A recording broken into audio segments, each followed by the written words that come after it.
તો ભાઈ નમસ્કાર મિત્રો, ફરીવાર એક નવો વિડીયોમાં તમારું સ્વાગત છે। તો મિત્રો વાત કરીએ તો હાલના ટાઈમમાં સૌથી મોટા સમાચાર મળી રહ્યા છે। જી હા મિત્રો, સૌથી પહેલા તમને બધા લોકોને જણાવી દઉં ક્યાં કેટલો ઇંચ વરસાદ પડી શકે છે। સાથે મિત્રો વાત કરીએ તો કયા જિલ્લા કયા તાલુકામાં મિત્રો તમારે ત્યાં શું વરસાદ આવશે। મિત્રો આખો વિડીયો જોશો એટલે તમને પણ ખબર પડી જશે। એ રીતે મિત્રો વાત કરીએ તો તમને બધા લોકોને ખબર છે કે અત્યારે ગુજરાતના ખેડૂત લોકો છે એ ચિંતામાં છે, કારણ કે મિત્રો જ્યાં વરસાદ પડે છે ત્યાં પડે છે, બીજી જગ્યાએ નથી પડી રહ્યો। જે રીતે મિત્રો વાત કરીએ તો દ્વારકા અને ખંભાળીમાં મિત્રો 7 થી 8 ઇંચ વરસાદ પડવામાં આવ્યો છે। સાથે મિત્રો વાત કરીએ તો ગઈકાલે અમરેલીમાં પણ ઘણો બધો વરસાદ હતો।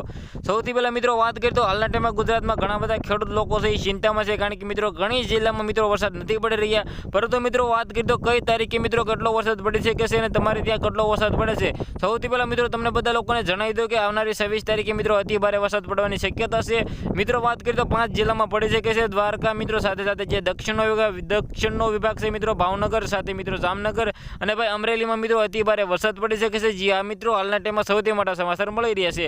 આવનારા ટાઈમમાં મિત્રો વાત કરીએ અત્યારે કંઈ પણ જગ્યાએ કંઈ પણ વરસાદ થઈ શકે છે, કારણ કે મિત્રો અત્યારે ભાઈ ચોમાસું છે, કંઈ પણ વાતાવરણ છે એ પલટી શકે છે અને કંઈ પણ રાતોરાત વરસાદ પડી શકે છે।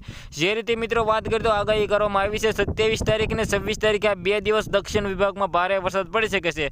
તો આ વિડીયોને બધા લોકોને શેર કરો, કારણ કે મિત્રો હાલના ટાઈમમાં ગુજરાતમાં ઘણા બધા લોકો છે એ કપાસ વાવવા મળ્યા છે, પણ પરંતુ મિત્રો ત્યાં વરસાદ નથી આવી રહ્યો। પોતે મિત્રો ખૂબ એટલે ખૂબ ટેન્શનમાં છે, પરંતુ મિત્રો આવનારા ટાઈમમાં મિત્રો વરસાદ પડી શકે છે, કારણ કે મિત્રો 11 પછી ભાઈ જે વરસાદની આગાહી કરવામાં આવી છે, પરંતુ મિત્રો વરસાદ આવ્યો નથી। તમારે ત્યાં વરસાદ છે કે નહીં એ કમેન્ટ કરવાનો બિલકુલ ભૂલતા નહીં। આ વિડીયોને શેર કરો, લાઇક કરો, સબસ્ક્રાઇબ કરો। આજના વિડીયોમાંથી આટલી જ માહિતી, આપણે એક નવા ઇન્ટરેસ્ટિંગ વિડીયો સાથે મળી, ત્યાં સુધી બધા લોકોને જય હિન્દ, જય ભારત।